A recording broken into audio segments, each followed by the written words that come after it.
Shri Yuda Padakamalam, Shri Guru Vaishnavanscha, Shri Rupam Sagrajatam, Sagadanatamikam, Tam Sajivam, Sadvaitam, Savadutam, Parijana Sahitam, Krishna Chaitanya Devam, Shri Radha Krishna Padam, Sadhana Lalita, Shri Shakhamritamsya, Hare Krishna Karuna Sindhu, Dinabandhu Jagatpate, Gopesha Gopika Kanta, Radha Kanta Namostate, Tapta Kanchana Gaurani, Radhe Vrindavaneshwari, Vrishabhanu Pranami Harikye, Manchanakalpatarubhyascha, Kripa Sindhu Devacha, Patitanam Pavanebhyo, Vaishnavebhyo Namo Namaha. Namo Vishnu Padaya, Krishna Krishnaya Bhutale, Srimate Bhaktivedanta, Swami Namane, Namaste Saraswati Deve, Gauravani Pracharine, Nirvishesha Shunyavadi, Paschatya Jai Shri Krishna Chaitanya, Prabhu Nityananda, Shri Advaita Gadadhara, Shivasadi Gaura Bhakta-vrinda, Hare Krishna, Krishna Krishna, Hare Hare, Hare Rama, Rama Rama, Hare Hare. Now,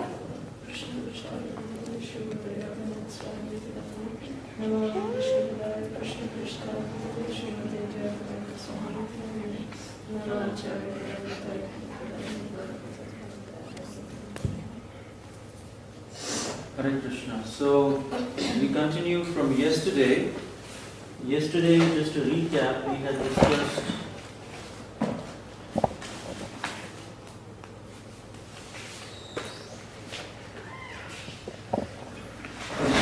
started with the expectations and we started with the expectations. switch it on. And vision and history of Bhakti Vriksha. Then we discussed the 6 parts of a Bhakti Vriksha gathering, and then we had a live demonstration before lunch. And after that we had the contact, cultivation and care. And we discussed different ways of generating contacts, how to follow up with the contacts and cultivate the members, which is the heart of Bhakti Vriksha, which is very, very, very important. So we discussed different ways of follow-up and techniques through email, through phone, and how we need to pray before each of the follow-up. We discussed the Path to Perfection Shiksha program, which helps the community and the devotees who are chanting different number of rounds to be recognized in different ways. Then we discussed about the Bhakti Vriksha training, which needs to be done based on the Path to Perfection Shiksha levels, the Shraddhavan, Krishna Seva, Krishna Sadhaka, and then the roles assignment in Bhakti Vriksha. Within a group, there are several roles of welcome coordinators and devotee care groups within the group, the picnic planner, the celebration coordinator, children coordinator, facilitator, all of these. And then we discussed on the children program. That's where we ended, right? We discussed the children program. That's where we ended. So today we will discuss on the art of discussion, the Bhakti Vriksha structure and life cycle, group multiplication, duties of a Bhakti Vriksha servant leaders, and after that we will do the implementation planning, which is what we want to focus on today. So we'll start with the Bhakti Vriksha structure and life cycle and the group multiplication, and at the end we'll quickly go through the art of discussion, because we went over the art of discussion yesterday also, and we had a live demonstration and all of that. But we'll just touch over some main points here. Okay. Any questions or comments so far? I really enjoyed the program yesterday. Thank you. Me too. Since I wasn't here in the afternoon, I'm wondering if it might be possible to either get some handout or perhaps a copy of the video. Yes, yes. Actually, I've given him all these presentations along with all the other material, supporting material that we have, the edifications, the roles The discussion document. material that is used in the programs, that we handed out during the program yesterday, Okay. when we discussed that entire material. So we have a chronology of those materials. Everything has been given to Raskopal Prabhu already, Okay. so you can take from him. And for the afternoon session, whatever we've done, the recording is available. So, and we are available all the time and days. We'll give out our contact details also. Can get So it Prabhu, done. if you can post these videos on YouTube based on these different topics that we saw, Yes, Prabhu. separate rather than one file. Split them.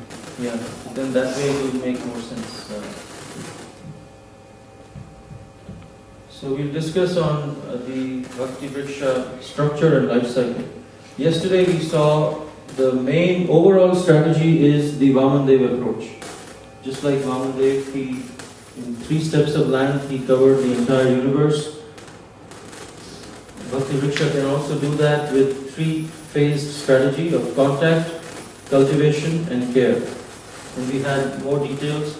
We also discussed different roles in Bhakti Vriksha, where we know that this whole thing, contact, cultivation, care, cannot be done by just one person. That's the thing about Bhakti Vriksha. It's not a one-person-led group. Typically, we see sometimes that the host is the person who is actually driving it. Everyone else is attending, and they all say that, okay, I'm going to this person's program. Right? I'm just But in Bhakti Vriksha, because they are engaged in so many different roles, they feel it is our program. Yes, this person is the host, he has the role of the host, he has the role of a facilitator, but the whole idea of Bhakti Vriksha is they should start thinking this is our program. Then they'll want to grow it. If they think this is this person's program, I'm going there, even if they want to grow it, they feel we don't know whether we'll be stepping over that Prabhuji's shoes, he may have his own ideas or whatever. Maybe offended. Yeah. Or sometimes they just say, I don't have any stake in it, I don't bother. As long as I get whatever I get, I'm fine with it. So that, with contact, cultivation, care and assigning these roles, it becomes a group effort. Then that's where you get success. So this structure of Bhakti Vriksha was based on Bhakti Vinod Thakur's Namahatta organizational structure. He gave this whole organizational structure in the 1800s when he would do his Namahatta programs. And the whole idea is that each group has a servant leader. And again, it's a servant leader. It's not a leader of the group, just the leader. He is leading, he's actually the servant of so many people. That's why the role servant leader. And each group has a servant leader, and within each group they have different roles. But 2-3 such groups have a cluster, which they call as a sector. Then 3-4 sectors would form a circle. 3-4 circles would call a Mahachakra. And so Bhakti Vinod Thakur had all these levels. We had, but I want to just focus on this. He had all these levels. Upachakra, which means a sector, which is a combination of 3 to 5 groups. Chakra is a circle, which is 9 to 15 groups. Mahachakra is 36 groups. Mala is 3 Mahachakras. Then Mandala, Mahamandala, Taranga, Plavan. Plavan means a flood, which is 108 malas, 108 times 108 groups. So he had so many groups in his organizational structure. This was just village based.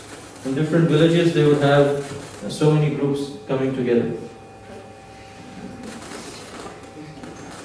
So this is a small subset of what Bhaktivinoda Thakur's vision was, and the Bhakti Vriksha model is based on Bhaktivinoda Thakur's Namahatta model. So there is a Bhakti Vriksha group, the servant leader, he has a trainee servant leader. Each group has like that. 3-4 such groups form a sector, which Bhaktivinoda Thakur would call Upachakra. And many such sectors would form a circle, which he would call a chakra. And then many such circles would have, there is more circle servants, and then there is a supervising preacher, which could be the Bhakti Vriksha Council, which is reporting to the temple management or the program director, like that, depending on what kind of implementation you're doing. But this thing is common in all implementations of Bhakti Vriksha. So this way you can see each one teach one while being taught by one. The servant leader is teaching the trainee servant leader, and he's taught by the sector servant. He's monitored by the sector servant. He's guided by the sector servant. Sector servant is guiding the servant leader, but is guided by the circle servant. Similarly, circle servant is training the sector servant, but guided by all of these, that whole structure. So it has a balance. This whole structure has a balance. If suppose the servant leader of a group moves to another place, there is a trainee servant leader who can take place, and there is a sector servant who is also supporting the group, all these groups. So he will make sure that all these things are happening. So we'll see what is the duties of a sector servant, what are the duties of a servant leader, and all of those things. So yesterday we discussed the dynamics of one group. If you want to create and maintain one group, what all things you need to do. Now if your group multiplies and you have several groups in an area, then how the whole structure of Bhakti Vriksha implementation can be there. The entire implementation of multiple groups is what we focus on today. One question. I mean, you told you will be going over, but the sector servant is somewhere in the bigger area, like northeastern America, Northeast America, or something like that, or it's really in the Boston only? Yeah, for example, in our Houston area, we have 12 groups, 12 Bhakti Vriksha groups in Houston itself. So every 3 groups have a sector servant. Oh, okay. So it's within one area, it's not all over the So it's lower level only. Yeah, so this supervising preacher is the Bhakti Vriksha Council for that temple. Oh, okay. Supervising, okay, that is the temple level. Yeah, this is the temple level. Oh, okay. And all this implementation is under that temple level. So it's not like this temple will have another connection with the other temple. It's not like that. Not necessarily. I mean, this implementation doesn't say that, but if one temple wants to have a combination with another temple, On they top can of do that. that. Yeah. Okay. Then GBC comes, who is multiple temples. Yes, ma'am. How do you have in Houston? You have 12 groups in Houston. So how far in do you keep there should be one Bhakti Vriksha here, and apart from that 2 or 3 miles away there should be another one. So do you go like that, or there can be one Bhakti Vriksha in the same city and there can be multiple Bhakti Vriksha in the same city? Yes, there could be multiple Bhakti Vriksha in the same city, in the same locality, in the same neighborhood, or in the same complex, or in the same house. Sometimes there are some places 40 people come, and there is no other place to do it. So if a devotee has bigger home, in one room, one group is meeting, another group is meeting. Simultaneously, so you have 3 Bhakti Vrikshas going on in the same room, in the same house. Like Western Bhakti Vriksha, we do it in the temple complex, but in another building. We have another building called the Gauranga Hall, which is meant for this kind of purposes. So we have 2 groups meeting in that building. Simultaneously. And for Prashadam they come together. That's really good. But they meet separately because, if you meet, and especially for the Western Bhakti Vriksha, the 3 that we have, one is for newcomers only, which means those who are like just off the street, you got their contact. So before they go to Bhakti Vriksha program, they come to this simple living hiking. After 3 months, they are moved to the regular Bhakti Vriksha program. So, because what happens is, we have already gone over certain topics in the regular Bhakti Vriksha program. And now if a new person comes in, they feel lost and then they don't feel like coming again. So there is this group where every 3 months, people come here and only basic topics are discussed here in this Bhakti Vriksha. Then after 3 months, they are sent here. And some new people come, they again come here, and it goes on like that. So it keeps churning people. So this group is the orientation group which goes and feeds into other Bhakti Vriksha groups like that. Especially for Westerners. Indians also it can be done, but we found that Indians just blend in. It doesn't take so much. And they catch up also.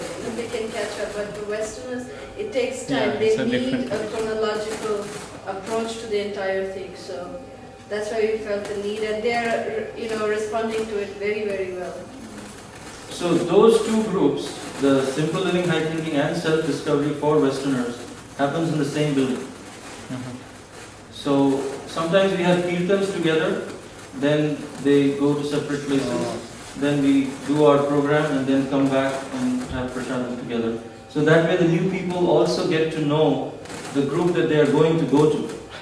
Like class on class. Right. Otherwise, suddenly if they are told, okay, now you can go to the other group, and they don't know people of the other group, they'll say, no, I have my friends here, I don't want to go there with unknown people.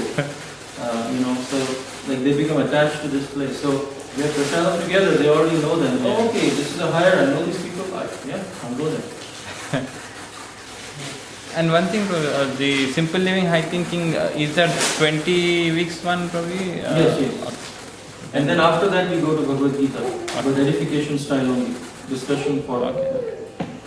And although our regular format is the discussion format that we discussed, once a month we have a variation, because sometimes it becomes monotonous. Even discussion format becomes monotonous.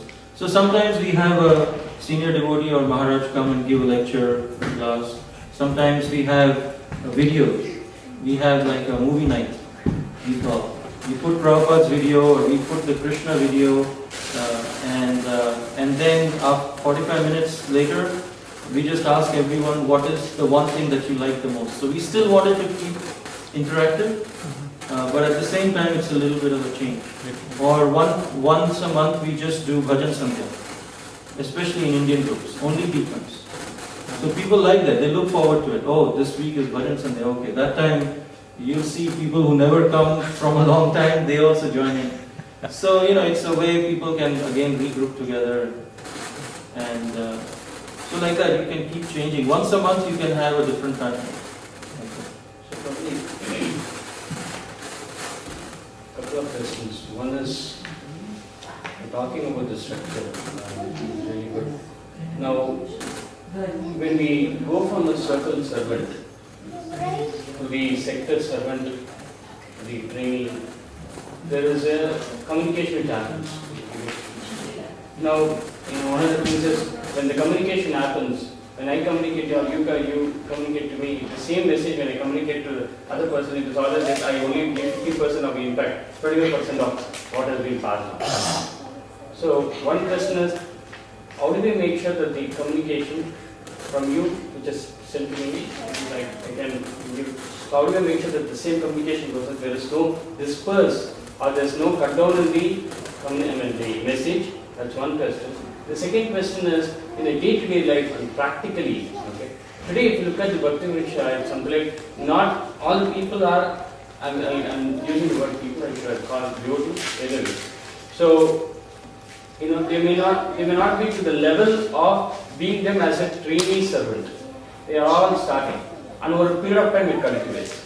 So, how do we ensure, should we choose ourselves a particular trainee servant, or is it, because what is the qualification, is there any kind of chanting ground, or, because at the end of the day they are all at the same level probably, and it may take time to actually go to that level. So how do we address these two questions? Regarding your first question, when there is, of course there is communication from here to here to here, yes? So that the communication stays as it is, right? The circle servant also visits the Bhakti Vriksha groups. He does visit. You know, in his circle, when he goes around, whatever Bhakti Vriksha groups come under his circle, he also goes and visits. It's not that the circle servant is completely having no connection at all with any Bhakti Vriksha group. He also interacts. There might be 4 Bhakti Vriksha groups, or this circle servant has like 3 sectors under him.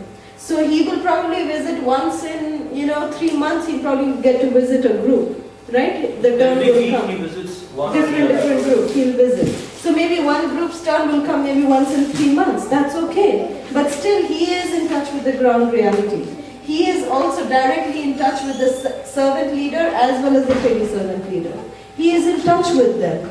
And he makes sure that the communication, whatever he has communicated, whether it is being implemented or not. And there are also regular meetings between the circle servant, sector servant, trainee servant leader and the Bhakti Vriksha servant leader. There is a meeting face-to-face also with them. It has to be done. That is answering your first question. Answering your second question, would you like to say? Yeah, go ahead, I'll add something. Okay. Regarding your second question, the trainee servant leader, everyone is at the same level. They start the philosophy. Now the beauty of Bhakti Vriksha is that when they are, the edifications are designed in such a way, within 3 months, especially we wish you would have attended yesterday, but you can see the videos. The way the design is of these programs, members are automatically trained as the time goes by, even though they are starting off as freshers. Just like when we enroll ourselves into any kind of a course, we are making advancement, whether we want it or not, because the whole group is making that advancement. So they are making that advancement, they are making that progress in their spiritual life, in their sadhana, in their own philosophical growth, everything. So there are these different roles where there is the facilitator, the trainee servant leader, there's some welcome group. There are 10 different roles, which we had discussed yesterday. So based on those, then the members, after, say for example, a group starts brand new, with new members totally. Then 3 months down the line, the servant leader facilitates the roles assignment. He does a session just dedicated to the roles, to seeing how the members will come forward and take some responsibility on behalf of the group. Right. So when they do that, you will be surprised. I mean, we are always surprised. Whenever we do this, we are always surprised with the kind of response that the members give. Because they want to come forward, because we put it forward to them saying that it is not our program, but it is your program. And all of our program. It's just not my program. It's all of our program. And when we give them that feeling, that's what makes the difference for them to come and take that responsibility and act on behalf of the group. Otherwise, they are just attendees eternally. They're just members eternally. We don't want them to be members eternally and us leader eternally. No. They are also to be, the servant leader envisions them to be future servant leaders. Each and every one of the members is envisioned. Don't tell them that I envision you as a future servant leader. They will be scared. They will run away from you. We need to see them that in our minds, yes, this person is now going to, in future, going to lead a group like this, even though right now he's so new. Can the servant leader see the new member as a potential servant leader himself? If the servant leader cannot see the member as a leader, the member will not be able to see himself as a leader at all. So in our mind, if I'm seeing this person, no, I don't think he can ever be a leader. Let him be. He's gone. His future is gone now. But just see what Srila Prabhupada himself did. He envisioned each and every one of his disciples qualified enough to go and start a center. That was the vision that Srila Prabhupada had, and that's the reason why ISKCON blossomed so much in just 12 years. It's inconceivable how it is achieved. But what Srila Prabhupada did is because he had that vision. So that same vision was, given by Bhakti Vinod Thakur. And that is the same vision we are also trying to replicate by following in the footsteps of our acharyas. When they started the center in London, how old were all the people who met George Harrison in Krishna consciousness? Shamsundar Prabhu, all of them, how old were they? 20s. Yeah, but No, how long were they in Krishna consciousness? Yeah. Exactly. They were less than a year. How many years are all of us in Krishna consciousness? Shameful to even disclose that. It's shameful. But if Prabhupada says, I am they are ashamed. junior devotees, let them become little senior, then they can go and go to London. He just said, go and preach in another country where there is no, not that Prabhupada was personally training them there, but they had faith in Prabhupada and they were having some communication, whatever, mail communication once a month or something like that. But So that does that answer your Yeah, at the question? same time, I don't want to, probably hijack what was covered in yesterday because of but more importantly, I don't want to question what has been, covered up yesterday because I'll go through that. But, and if the question is already answered, probably I'll not that. So, at the end of the day, can the roles which you're talking about, can it be swag? I mean, should it be swag? yes, exactly. Yes, That's what it we were would coming. be. It would be. That there are 10 roles. If you go down, there will be 10 roles. But these 5 are the main roles. So once every 3 months, this is the servant leader. This is the servant leader. These are the training servant leaders that he has identified. This is the welcome group, trainee welcome group, the devotee care, trainee devotee care, picnic planner, and all of these are there.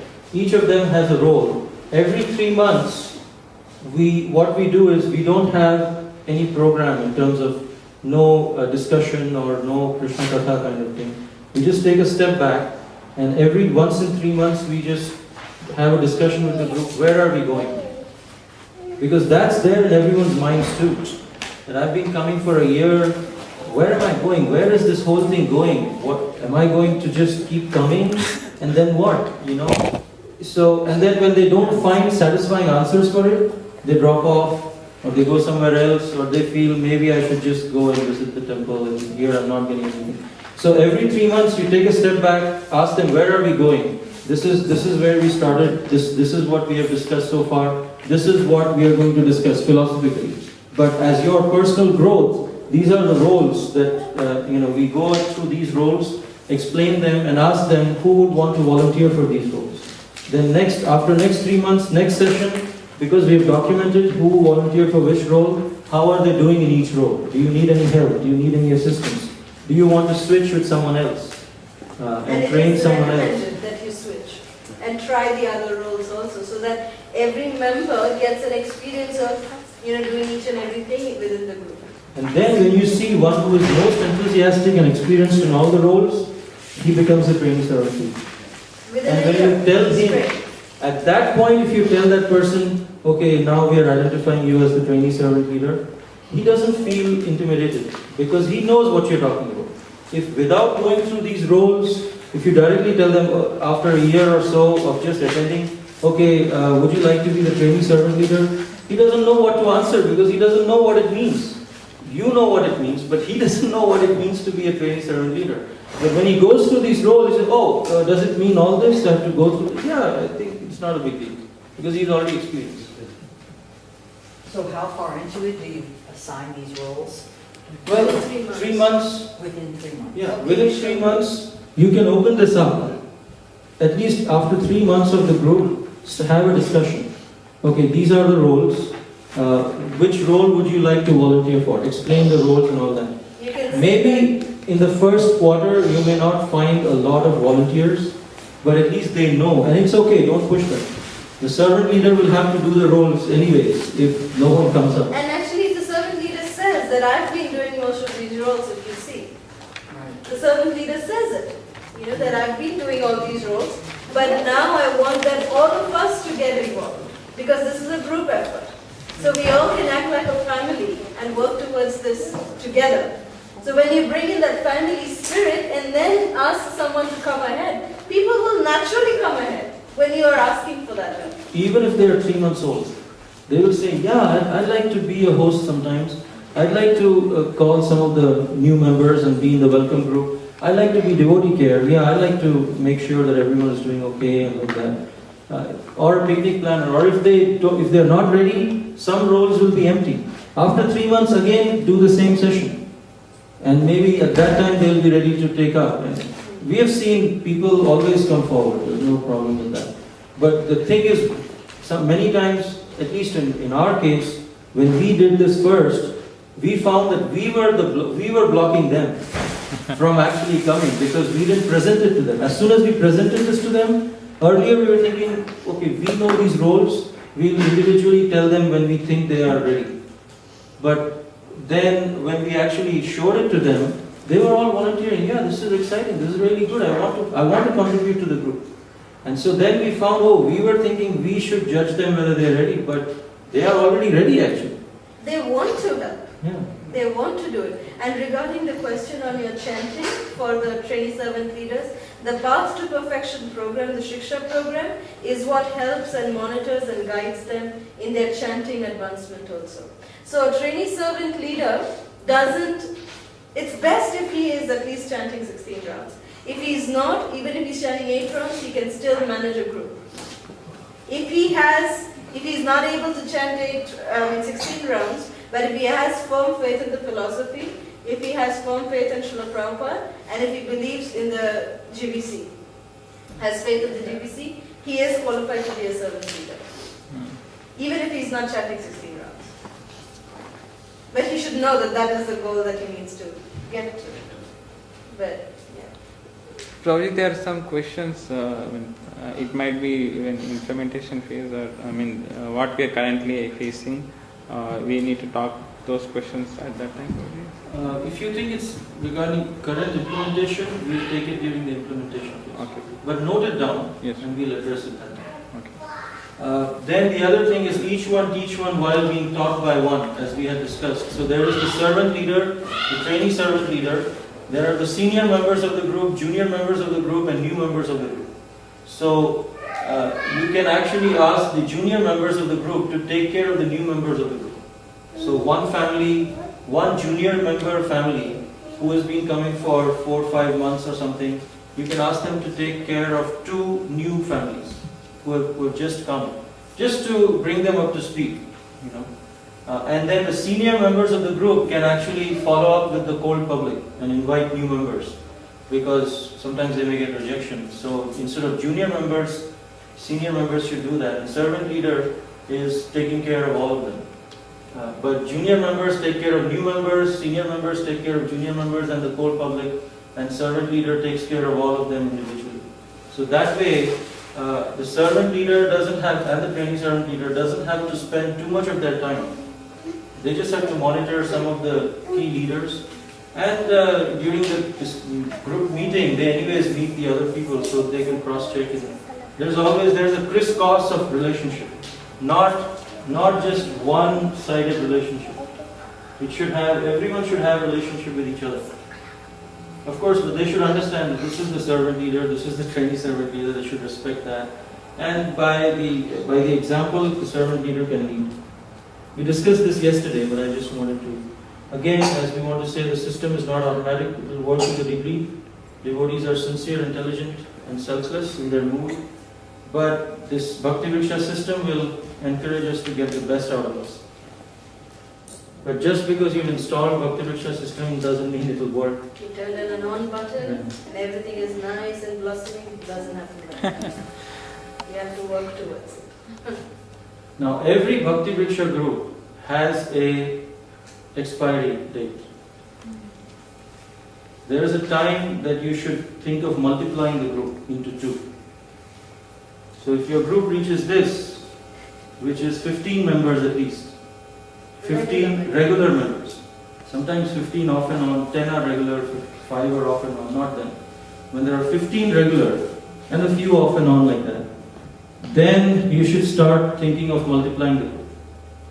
Because then it will start becoming a crowd, and some people will feel left off and they'll be lost in the crowd, they will drop off.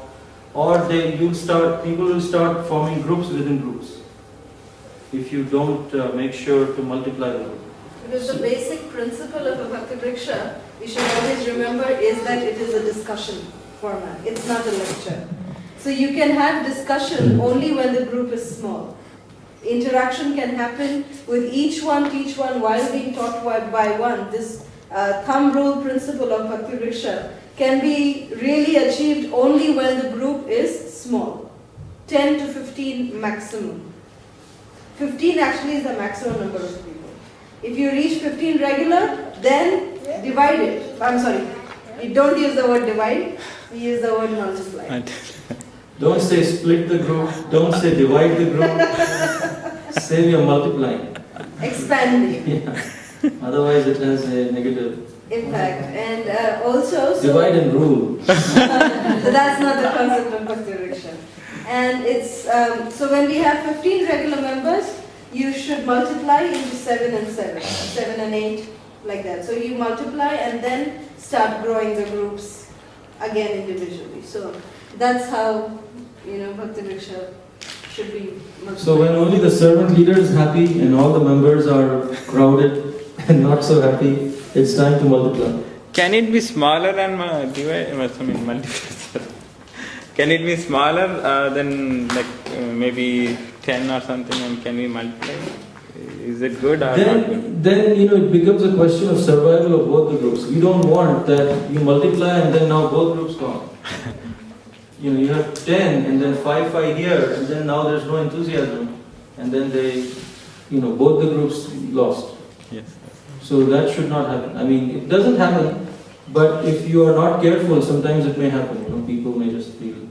But sometimes, if you have really good inflow of cold public into your groups, if you are getting well fed into your groups of new people, then yes, you can multiply into 5 and 5, so then it will get filled in very quickly also. And then again the multiplication will happen very quickly. It just depends on how much you're getting in the input, so that you're ready to multiply. So that's the number 15, I don't know the question on why that 15, but then if you're splitting it, multiply that 15 by 7 and 8 or 10 and 5 or whatever. So when you multiply that, would it be a good approach that we have, I wouldn't say seniority, neither of them are seniority, but let's assume someone is advanced, I'll use the word advanced. Would you put 2 to 3 of the advanced people in one group and 2 to 3 people in another group? Absolutely. That would be a good approach. Yes, that is how it is to be done.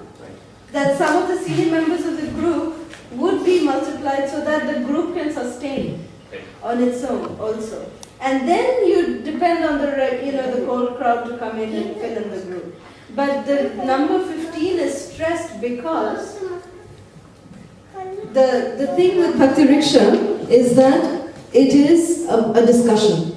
It's not a lecture. When we are sitting in a circle, everyone needs to give in their inputs. Time limit is also there. If you want to have a discussion with 40 people, you can do so. But you will need probably 4 to 5 hours for that. In Bhakti Vriksha, we don't have that time amount. We have only 1.5 hours. So within 1.5 hours, the time limit that is given for everyone to share something from their point of view, to have a nice discussion, it is practical only to have 10 to 15 people. If you have more than that, it cannot be a discussion. That is why the number. So you answered the question of 15 also. Yes, that is the number. Okay, so this is how the multiplication takes place. You have the servant leader in the current group who has identified, for example, 2 trainee servant leaders. You could have identified 4 also. Doesn't matter. Doesn't have to be 1 or 2 or 3. It can be 4, or the whole group can be, you have such advanced devotees or committed devotees that everyone is worth a trainee servant leader. But for example, you have 2 of them, then typically in 16 to 24 months, which means after 1 year you should start planning the multiplication and let the group know also that this is what's coming. But in 1.5 years or so, you should be able to multiply into 2 groups, and what will happen is that trainee servant leaders will become the servant leaders of the two groups, and they will be the facilitator, they will do the details of the group, they will take care. But now the servant leader, who was the earlier servant leader, becomes the sector servant automatically. Which means now he is member of both the groups. Sometimes it looks like now he is the member of none of the groups. No, now he is the member of both the groups. He visits both the groups. So, not that, okay, now I have trained you, now you are doing one group, you are doing one group, I will sit at home. No. Now 1 week he'll go here, 1 week he'll visit here. He'll keep visiting. Because it's not fair on these trainee servant leaders to leave them alone on their own. They just got, till now they were doing on support. But now they're testing the waters, but at least they'll need some guidance. They'll have some confidence that, okay, at least once in 2 weeks, that person is coming and helping me. Yes. And if there are any issues, within the group, they can have discussions like that. So the sector servant needs to visit both the groups. Similarly, when they will identify some training servants, this will become into 2 groups. This will become sector servant of one, this will become sector servant of another, this one will become circle servant. But they will still keep visiting all the groups. It just means that they have become member of more number of groups now. No, it's not a management kind of position. It is a management position, but it's more hands-on kind of thing. And remember, it's a servant. That means it's not that you're being promoted. Spiritual hierarchy works opposite way. The more higher position that you get, you are actually becoming servant of those many number of devotees. Actually, this slide we should put them down. Downward. Yeah. So that's how it works. And it's this structure is what is Bhaktivinoda Thakur's structure. So when they become sector servant, he becomes the sector servant, he trains them, and then this person now being the servant leader, he identifies one more trainee servant leader, they grow, they multiply eventually into 2, and then this person becomes the sector servant, he will become the circle servant. As simple as that. And that way then the Bhakti Vriksha groups are not, becoming independent of each other. They are still having hands-down monitoring system, and they do not have the tendency to become on their own, so to speak. They're never on their own. They're always under constant supervision. While they are supervising others, they are also being supervised. So when these 2 groups are formed, the sector servant tells them that now your expiry date is 16 months. So from the beginning only they should know that it's going to multiply. Otherwise you'll have many challenges. That even though everyone agrees we should multiply, they don't want to, because now they lose friends. Because relationships are formed in the group. And now you say, now you go here, no, I don't want to, it's kicking and crying and all that. But if they understand the higher purpose and the expectation is set before, that's what Bhakti Vriksha group is. We love our kids, but when they grow, we have to push them out of the house. They have to get their own wings, they have to become independent. And that is where your importance of following the sharing is the essence part of the Bhakti Vriksha program, the 5th part, sharing is the essence, that's where the importance is. That we should have sharing so that the members also are cultivated with the mood that yes, we are meant for sharing and reaching out to others, and we are meant for multiplying and reaching out. So these are some of the chapters. Sorry, I had a question on the previous slide. Like you said, when the groups multiply, the sector servant will become a circle servant, and the servant leader will become a sector servant. Previously you said when it gets multiplied, sector servant will go 1 week here and 1 week there. So it further gets multiplied. Does the circle leader also coming to the? Yeah. Yes. So it would be like both circle leader, sector servant. It So might what not be will on the happen same day. Okay. They Different. might take turns. So this See, week. if you go back to this one. No, go back to this one. Here if he goes, this sector servant, 1 week here, Okay. first week, second week, third week, fourth week. Okay.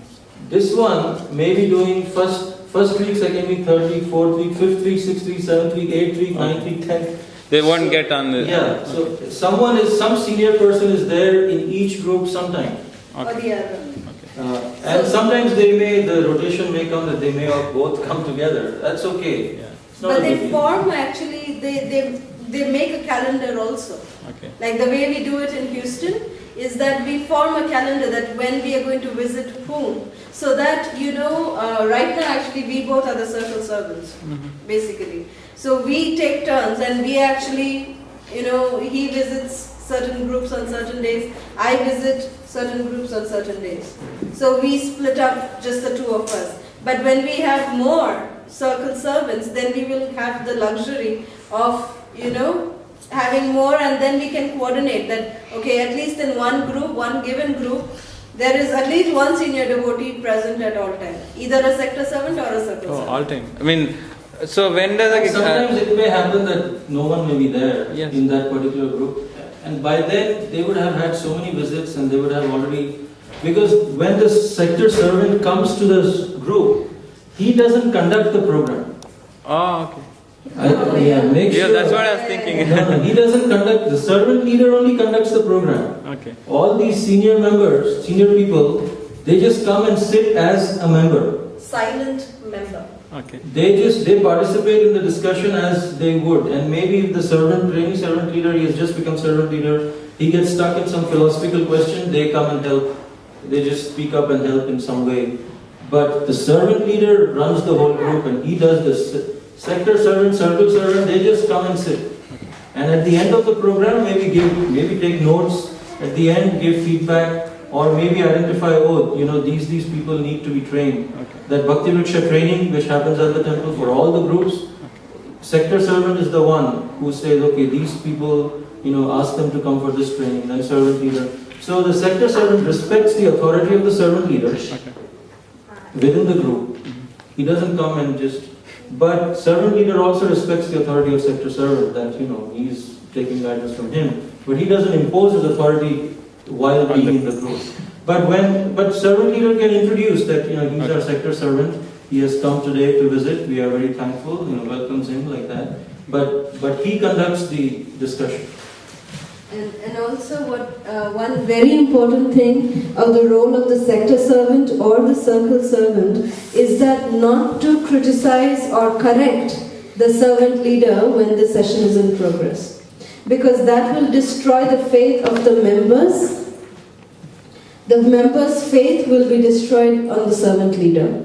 And that should not be done. The servant leader should not be corrected in front of everybody. The sector servant or the circle servant, they can take down notes, they can make mental notes. In fact, if they come as an inspector, and taking notes, the servant leader also gets very scared. So please, that should not be done. You're not going there to inspect.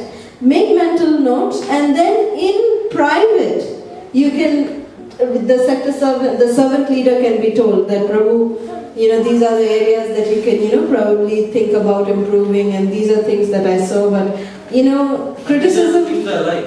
Exactly, that's what I was coming to. Criticism is always to be offered as a sandwich. Remember this always. It has to be a top bread of good. What good you like, you appreciate that. Then you give your, little thing, your main patty, your veggie patty, your burger. You say that as your, if the points that you feel that need to be improved. And then again, give another bottom bread also, saying that again, by the way, these are the things that we love about you, what you did. So the criticism doesn't hurt. This is called constructive criticism. So it doesn't hurt the other person. That you're not there, that I'm here, I'm your boss, I'm here to correct you, you better do what I say. No, that's not the attitude. I'm concerned about the time factor. It Oh, seems we that, are so too. It's limited. Yes. but as one becomes more involved as a servant leader and has more and more commitments to go into different groups, how can one make that work if one has other services for the local temple? We don't understand that question. Well, say for Okay, so for instance, if one becomes a servant leader and one night a week I'm going to this group, the next night I'm going to this group, and so on, every night a week becomes taken No, up? no. This is once a week. So if the Bhakti Vriksha programs happen either on Thursday nights or Friday nights.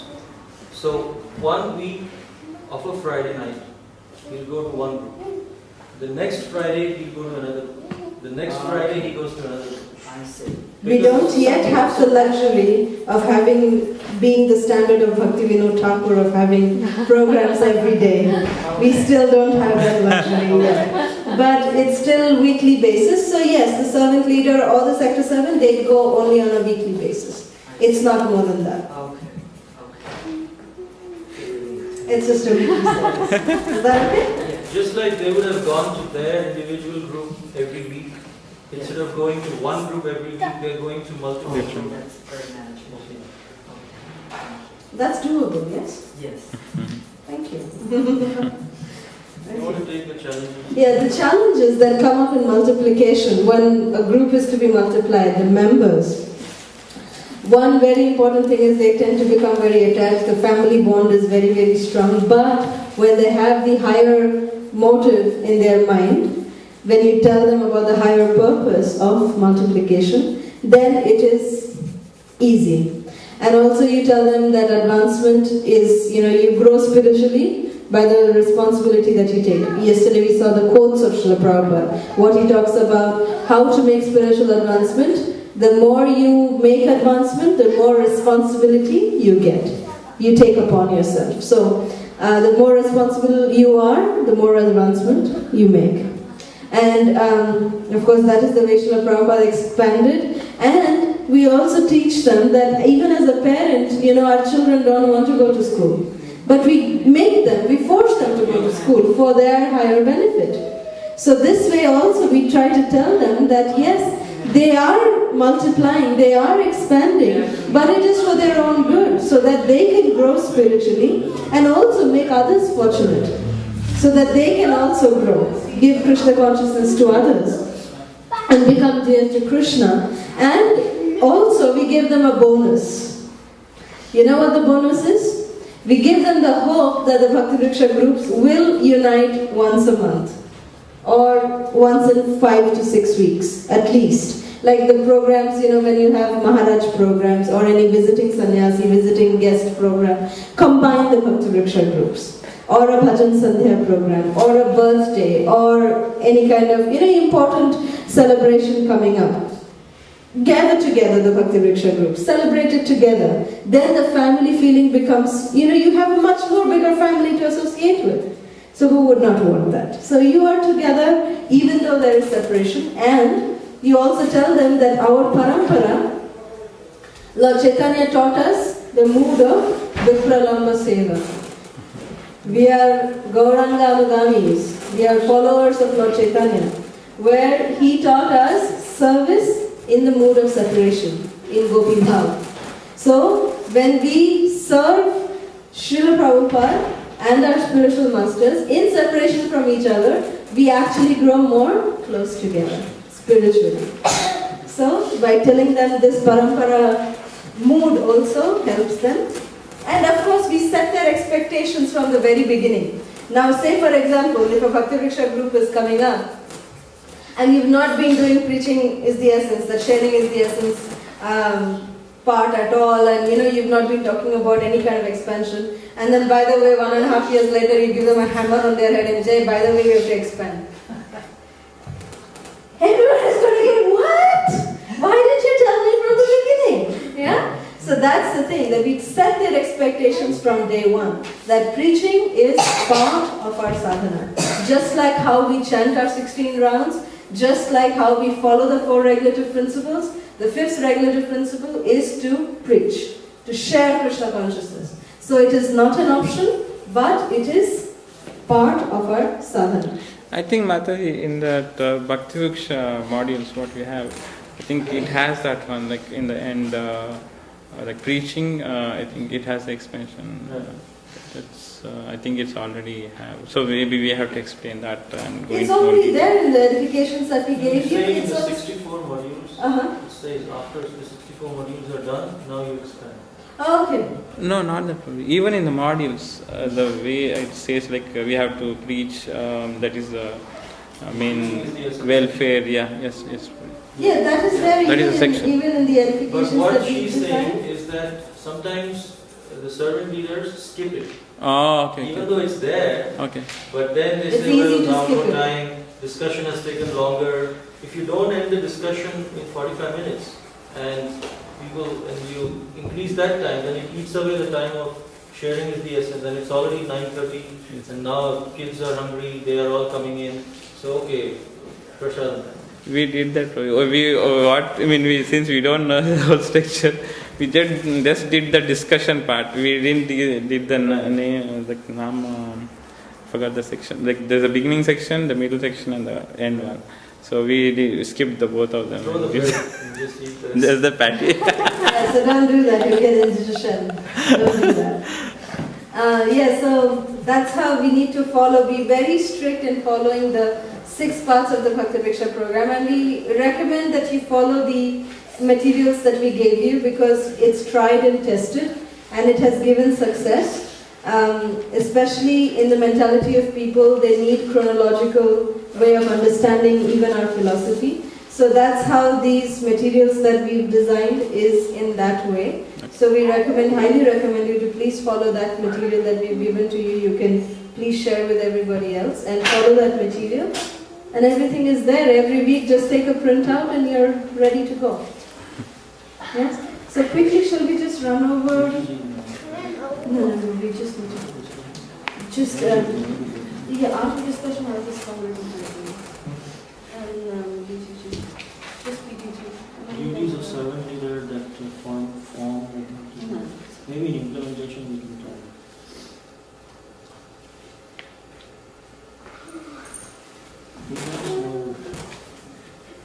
Big one, small one. Big swan. Actually, I don't need a swan, but just a little.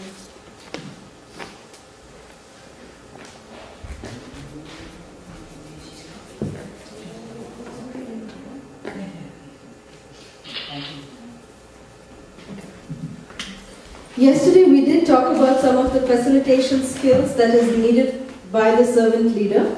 So we talked about the atmosphere of the room, how the room needs to be set up, the ambience of the room, in the sense that we have to have Prabhupada's book on display, a small altar, so that, and everyone sits in a circle, so that should be the atmosphere of the room. And discipline, that's a very important thing, because we don't want to reward the early comers and punish the late comers. Or is it the other way around? Anyways, it's always a tongue twister for me. But don't start, don't wait for people to start coming and then start your program. 7:15 sharp, start your program, even if there's 1 or 2 people, or even if there's nobody. Just your family, start the program, start the kirtan. When people know that you will start the program on time, they will make sure that they will come on time. But it's just a discipline that we set as an example. People will come. But if they know that you will wait for them, then they will never come on time. So that's the standard you need to set from the very beginning.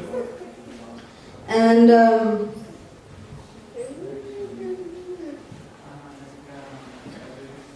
this is very, very important.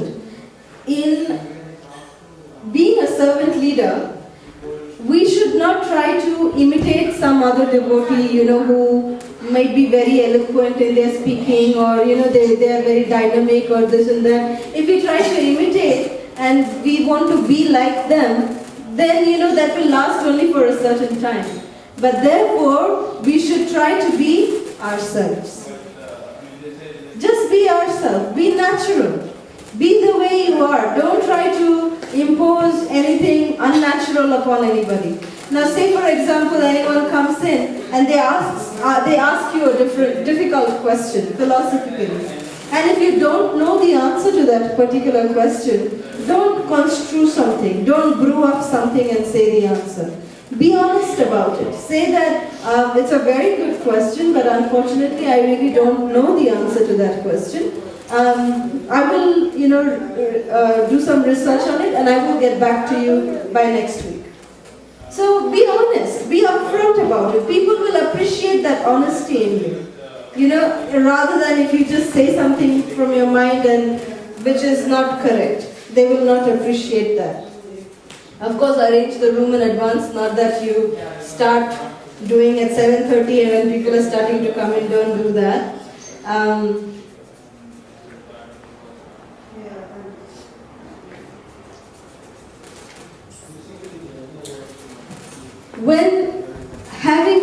When being in a group discussion, because it is a discussion, the servant leader asks the question, right? Discovery, understanding, application. The first question is asked by the servant leader. They say, okay, so what are the real problems of life? Everyone is quiet. What do? You start telling yourself. No, never do that. Oh, Never do that. That is the very important thing. That if everybody is quiet, if they are silent, that means two things. They are either shy or that they have not understood the question. It just means these two things.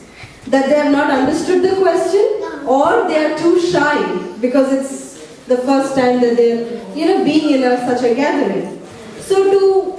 But don't be pressured by that silence. Let that silence, it will slowly build on you first, but slowly if you keep quiet and tolerate that, it will build on the audience. It will go upon the members. And they'll start looking at each other. And you be quiet, relaxed, calm. Don't think, oh no, everybody's answering. Oh no, am I doing everything right? Oh no, don't panic. It's okay. Relax. Show them that you have all the time in the world and you are ready to wait for them to respond. And if they are still not responding, you just, don't stare down. Okay, I'm looking at you now, you have to give me the answer. Don't stare down on a person. Just glance around the room, with a gentle smile on your face. Be very, very relaxed and calm, and treat everybody very, very fairly.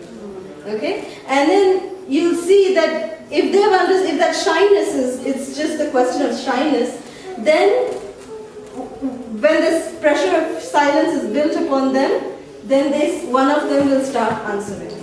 If they will answer, one of them will break the silence. But even after 30 seconds, if they still don't answer, if it comes back to you, the pressure of silence comes back to you, then what do you do? Then you should understand that they have not understood the question. Probably. What are the real problems of life? Then the servant leader can think of simplifying the question, not answering the question again. Never answer the question, but simplify. Maybe ask a simpler question. So, okay, let's go a level lower. You can say, the question says, what are the real problems of life? What do you define a problem? How do you define a problem? What is the definition of a problem? Anybody? Anybody? What is the definition of a problem? Anything that bothers you. Anything that bothers you? Yes, very good. Any other definition? What is the definition of a problem? Anything you want to engage more energy in solving it, you feel uncomfortable, then it becomes a problem. Correct. Very good. Any other? The problem is which is common to all. That is a real problem. But what is a problem? Problem which disturbs a day-to-day activities. Correct. So in simple terms, you can say, in a layman's term, you can say a problem is something that you want and you don't have, and something that you don't want and you have. That's a problem, right? So now in this light, what is a real problem? So what is the definition of a real problem? That is the definition, that it is common to all, it is universal, it is applicable to everybody. No one can escape it. And it is, Even if you don't want it, it anyway come. it will come, and by solving which, every other problem will automatically solve. So now in this light, what are real problems of life? Simple. That way you're simplifying the questions for them. You are facilitating a discussion rather than giving them the answers on a silver plate. Don't do that. So if you do that, then you end up being the lecturer. Remember that Bhakti Vriksha is always a discussion and it's not a lecture. So you have to make them think, get their juices flowing basically. So to make the juices flowing, what you need to do is ask the right kind of questions. Ask them the right kind of questions, give them the right kind of platform to answer. Make them feel comfortable. If they say anything wrong, don't say, no, you're wrong. No. Oh, okay, you're right, I love you. No, not that also. You should be treating everybody with very much fairness. And if one person is over enthusiastic, you can, like if that person is shooting, I know, okay, I know, every answer, that person is only answering. Everyone else is quiet. You need to very humbly and tactfully solve that also. So, maybe anybody else? We've got a very active member in the group, but maybe anybody else wants to share anything else? Give others a chance to also share. Sometimes there might be shy people in the group who, whatever you do, they just want to be listeners. Some people are natured like that. They just want to be listeners. We don't go and say, no, you're not talking, you're supposed to be talking. This is a discussion, I've been told. This is a discussion and you have to talk. No. Give them their space. Try to understand the nature of people. And how you deal with others, based on that, these listeners will then feel comfortable to speak or not speak and go back and workshop. So we should care for others' feelings. We should care for their feelings and not just, say, no, not like this. Oh, yes. Be very careful how we are dealing with people. Lovingly, caringly. Give them that, that yes, I love you. I value what you're saying to me. I really value that, value your opinion. So that's very important for people to understand. If someone asks a question to the facilitator, then the first response, instead of answering the question, throw it to the audience. What do you all think? Suppose someone asks me a question. You ask me a question and I say, well, what do you all think? So then someone will say their ideas, someone will say their... In the end, you can actually give the answer. Then that will promote discussion rather than, also, it helps, I don't know, maybe you have said that initially itself you must say that I'm the facilitator of the group and my role is to keep the discussion on track. If I feel that the discussion is deviating from the topic, then I'll chime in and just help everyone to come back to the discussion. So then now, once you have said that up front before the discussion, now you have the authority to come in. But if you don't do that, it's very important. If you don't do it, and in between someone is saying, you say, no, I think this is going outside discussion. He may take it otherwise, he or she, that, oh, that person you didn't say, when I'm speaking, you're asking me to stop. It happens, it just, people feel like that. That's the first reaction. So, setting the expectations from the very beginning is important, that your duty is like the facilitator. And as we said, don't lecture, wait for answers. Wait for them to answer and inspire them to think by asking the right kind of questions. That's very, very important. And also, diffuse any conflicting situation, like supposing you're having a discussion on Mayavad philosophy.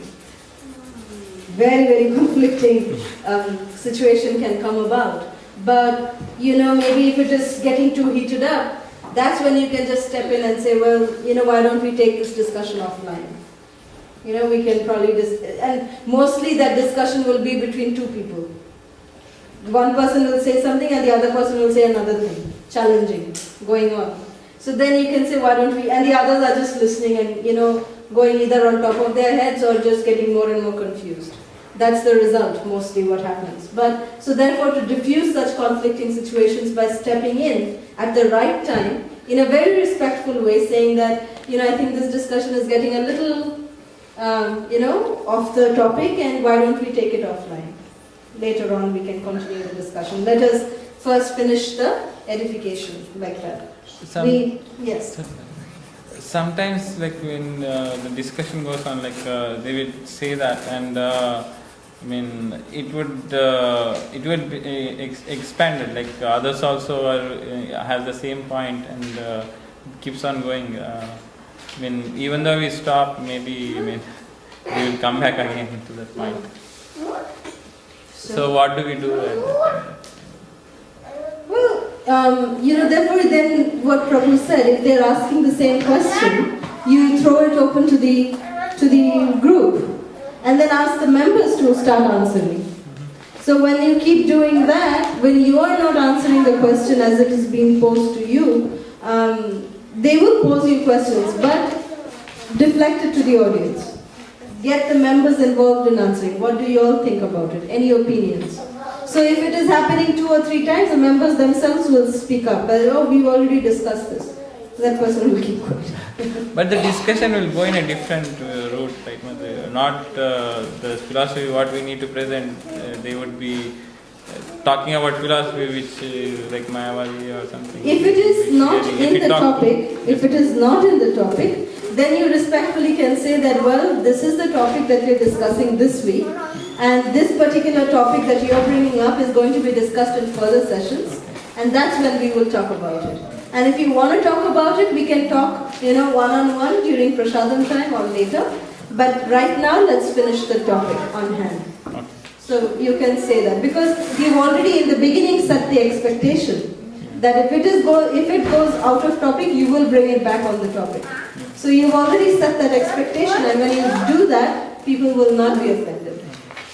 So the scope needs to be defined and followed through. At the same time, the facilitator plays a very key role to make sure the discussion is within the set scope. Within the set scope, yes. That is the role of the facilitator. That if you're discussing... The questions decide the scope. After we read the edification, there are questions on discovery, understanding, and application. Yesterday I had a live demonstration of the discussion. Because those questions guide the discussion. So there is a question, and we are trying to discuss answer to that question. If someone is going to another topic which doesn't answer the question, it's out of scope. So the facilitator doesn't have to formally say this is the scope. It's just understood. He just sets the expectation, saying that if it goes out of topic, I will bring it back. He doesn't have to mention, well, today we are discussing on the souls or anything only on the soul we are going to talk about. No. Just say on the topic and that solves the purpose. One question, Matu. Yesterday we had the session. We discussed the whole thing. And in the end, of course, we presented, but most of the people will say like, okay, whatever I presented, I said, is it right or wrong? I mean, that would be the question. Even though they might understand what we are trying to say, but it's very difficult to connect what they are giving their opinions. Yes. If it is right or wrong. Well, you see, when they are giving the opinion, if you saw in the discussion yesterday, when everyone was saying, when Prabhu asked the question, everyone gave their opinion, but in the end, Prabhu gave a conclusion also. Yeah. So his conclusion is going to determine whether the people who have, they will know that yes, what I said, Prabhu will actually quote, by the way, you said like this, so yes, according to that, according to the Bhagavad Gita, this is the right way of concluding the Pick thing. from them and... Yes, so therefore they will know. Okay. Anyone will be able to gauge that way. Okay. Yes? Thank you. Okay. Okay, we got our probably Yes, we are done. We are actually done. It's done now. Yeah, we're done.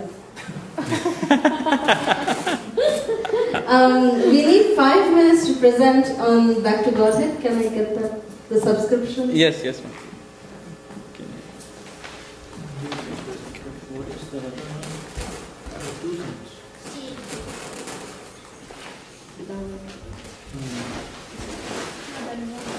implementation we can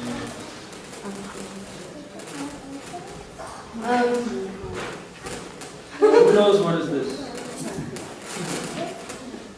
Really? Wow, this is famous. How many of you, actually, recently we have been, do you want to say that? How many of you subscribe to Back to Godhead magazines? Okay, good. Very nice.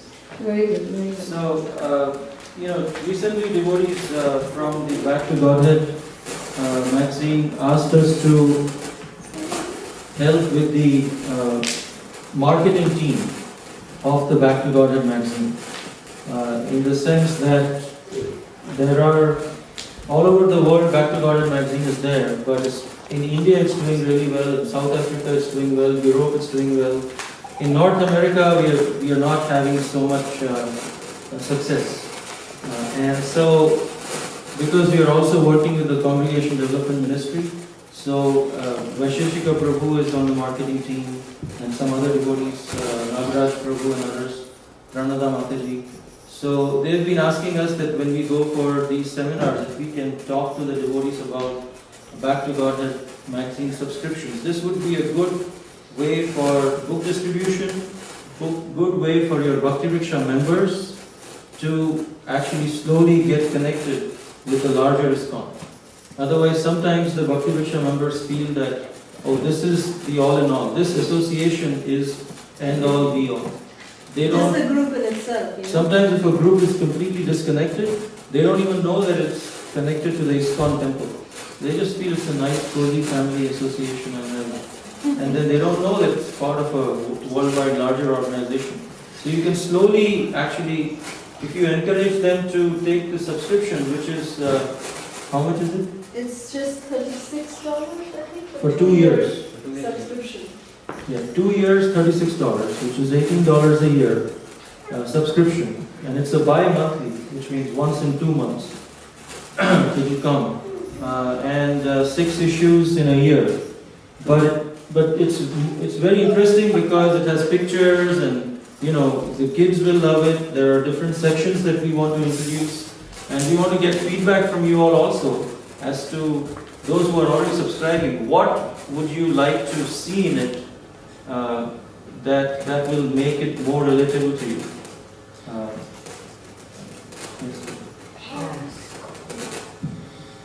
What I like about it, so sorry, this microphone is acting up. What I like about it, especially our personal stories. That, and I like the Bhagavatam classes that are given, and they go from point by point, what did you learn from this? Because that helps me as a student. And I have to say, the reason why I don't subscribe to Back to Godhead, I am so busy reading CC and Bhagavatam and Gita and my responsibilities and my service. I don't have time, because I know there is so much thoughtfulness put into this magazine. I don't have time to sit down and appreciate it. How about your family members? Were any of your family members? This is a very good point that you brought up, that it's good for newcomers. Yeah. Because it's very attractive, the pictures are very And the engaging. quality is so good. I mean, It's just the for, yeah, the quality. For me, it's a luxury. Yeah. And yeah, go ahead, Prabhu. Sorry. No, go ahead. Go ahead. So, actually I don't need that to speak. No, No, for the For the record. Okay, so, two things which I really like in this magazine was, one, the images which they put in, so that's really good. We cannot see it on that. The second thing is the dams. Some of the questions and episodes. It's so interesting to read that. I think probably this is covered. It's just a small one is where we could add in more about some children programs into that particular magazine, which is something which could be at different levels also, not only for children but at the youth level also. The second thing is probably some of the, as I said, this is the suggestion. So probably in the websites of some of the temples, we need to have this place where somebody gets to know that there is a magazine like this. Exactly. Today the problem, the way I understand the problem is the awareness is not there. exactly, that is the problem. So that could be something. Probably the third is maybe a long term we can have a soft version of this particular magazine that's not going to that. So these are some small suggestions. Look at this. Those are good points. We are really grateful that you brought out these points, Prabhu. Excellent points. Thank you.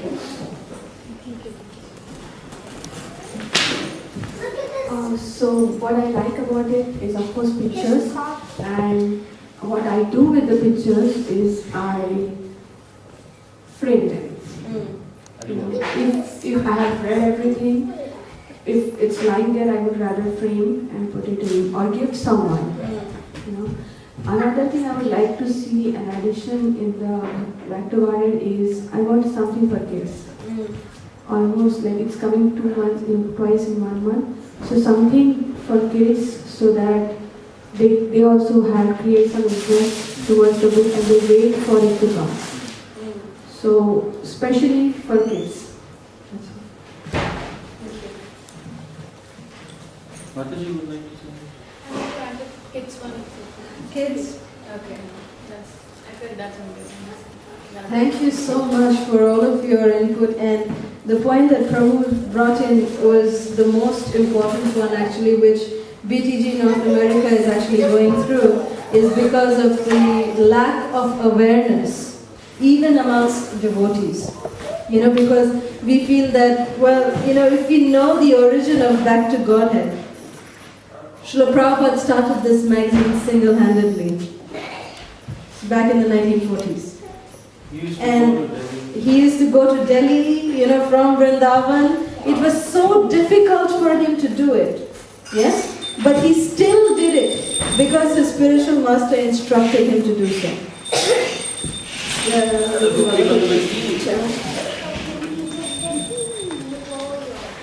So we actually feel... Sometimes he would faint. Yeah, you know, your ever well-wisher and the magazine, yeah. He would go distributing this Back to Garden magazine. He fainted in Delhi. He would get heat strokes, but still he would not, you know, give up on the production and the distribution of the Back to Garden magazine. So in that same mood, we are now trying to revive and bring BTG back into the front lines of ISKCON, back again. That is the purpose why the devotees have been very mercifully, they have engaged both of us in this service. This is a recent addition to our service that we are doing for Back to Godhead magazine. And we want to request one of you, because what we are looking at is you know, different centers around North America to have one particular representative whom I will be in touch with, who will be the face for me to get in touch with, or for us to get in touch with you for the distribution of Back to Godhead. We will give you all the marketing materials. All you have to see is that whenever you have a festival or any book distribution event, make sure that you have enough of these subscription forms, give them out, you know, take subscriptions and get as many as BTGs out. You know, and we are recommending the 2-year subscriptions, you know, for everyone to take part. So even in our Sunday Feast programs, if we promote it, if we just have it, you know, one devotee dedicated, sitting at that welcome booth, sitting over there, and even our regular devotees, if they start taking it, you know, and there are so many devotees who are not doing it, you know, just because it's in the back of their mind, or, you know, for whatever reasons, they are not doing it.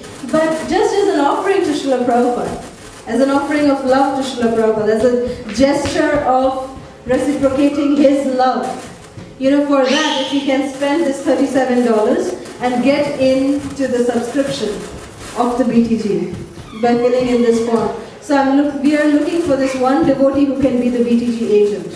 I would like to take this service. Hari Bol! Thank you so much. So Prabhu, can you please take a picture? Yes, sir. We are going to hand over these subscription forms. Prabhu, if you may please come up. We are formally handing over the subscription forms. Prabhu, please. To you, Prabhu, for Boston area. Thanks for providing this great service. Thank you for Thank you. I need guidance. Probably I think they have come because the light source is there right here. Okay. Is this good?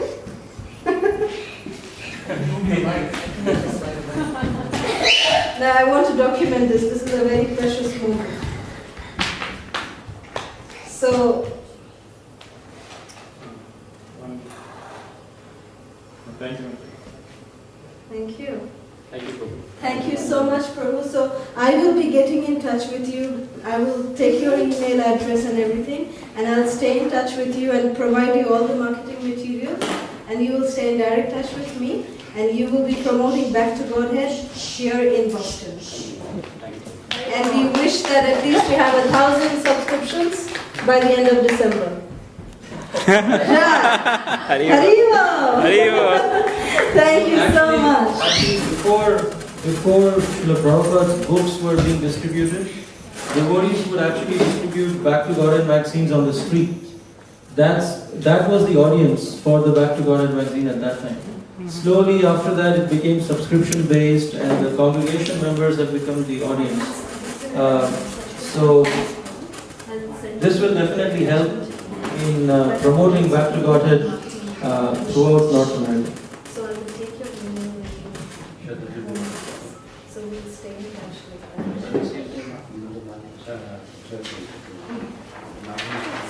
I will tell you everything.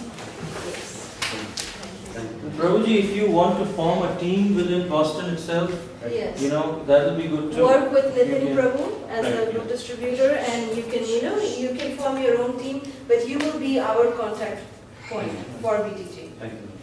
Thank you. All glories to your service. Would anyone else would like to help Prabhuji, please feel free to do that. I can. Yeah. I can help because I go a lot with Nitin Prabhu for book distribution. So keep some forms also in the gift shop, because if anyone comes, we have Back to Godhead in gift shop, so many devotees buy it. Perfect, yeah. So you can You give can some give forms. them. If anyone buys them, just give them the form. And if I need more subscription forms, I need to contact. Yeah, you can actually just. I can just make a. No, I have a document I can. Yeah. Make copies of it. You can, It's a no, soft you can copy. just take a printout. Oh. I have the copy for you. And I will send you all the marketing material. I'll send you everything. It's not a problem. Thank you. Jai, thank you for the helpers too. Thank you. All glories to all of your services. Thank you all so much for helping us with the BTG, which is so very dear to Srila Prabhupada. And now, coming to the most important part of the program.